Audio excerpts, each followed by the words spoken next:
Life is a journey, and sometimes that journey takes us down roads that we just didn't expect to be on. There can be lots of twists and turns. Oftentimes, families that have a child or an adult with a disability may feel that way. I know we did when we had our son Nathaniel, who was born into our lives with multiple disabilities. For 4.5 years, we had the joy and blessing and challenge of raising him. At the age of 4.5, he unexpectedly had a change of address and moved to heaven, and there was a roadblock right before us. But at that point, we knew that we were part of a community that we didn't want to leave. And so we started Nathaniel's Hope, where we've been serving families impacted by disability for over 2 decades. And as we've watched families with children have grown into adults, we see them facing another question: what will happen when I'm no longer here to take care of my loved one? So we're here today to talk about a solution to help this community and to join them on their journey. And our solution is to build a community called Hopetown. It's a community where our residents would live, work, and play. Residents that have varying abilities, where they could go to work at the agricultural center, at the work center, at the animal experience. We're going to have a recreation center. We're going to have a town center with breakfast, lunch, dinner. And we hope that those places of employment will provide work for the people that live here, but also would provide for some of the people in the Central Florida community. I see the ability for the public to come into a space, and maybe they come in here and they drop off their car at the car wash and detailing area where there's young adults with disabilities taking care of their car, and then they go over to the coffee shop where they're going to get a cup of coffee and they're going to be served by young adults or older adults with disabilities. Whenever I come out here, I see a piece of property that God has clearly given the ministry. It's so obvious that his hand is on it. I've said many, many times over, this project has such virtue that it has to succeed. When I first heard about it, I thought, yes, this is so cool. I mean, this is much bigger than what anybody can do by themselves. But I can tell you that we serve a God that's about the impossible. This is going to be an incredible place. We want this place to be the friendliest place on earth.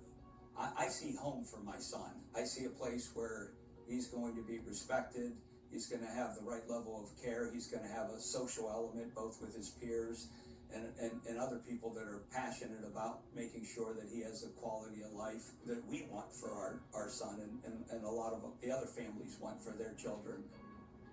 On this journey, one of the blessings has been we have a tremendous amount of people with a lot of time, talent, and treasure that have pulled alongside of us. We've got an incredible advisory team that are professionals that have traveled a road like this before, which is extremely helpful. You know, when you have a big project, you need visionaries to lead the big project. And then you need a team of people that know the tactical components of it. I think this team has both. You know, Tim and Marie are visionaries. They're can-do people. They've got a history of making that happen. And I was invited to be part of the advisory committee. And in the first meeting you go to, you can see the talent that's in that room, the commitment of that group. And you can see that everybody realizes that this is a special project. I've been fortunate to be involved from the beginning, working with Tim and everyone on the acquisition of the property, the acquisition of the adjacent property, and have seen the vision and can see the vision.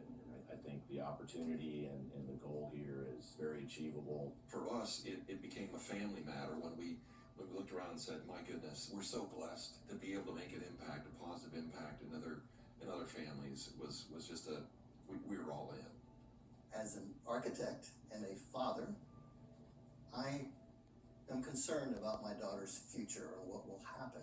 I would really love to be a part of some vision to do something proactive to figure out how we can do this for not just our daughter, but for other people.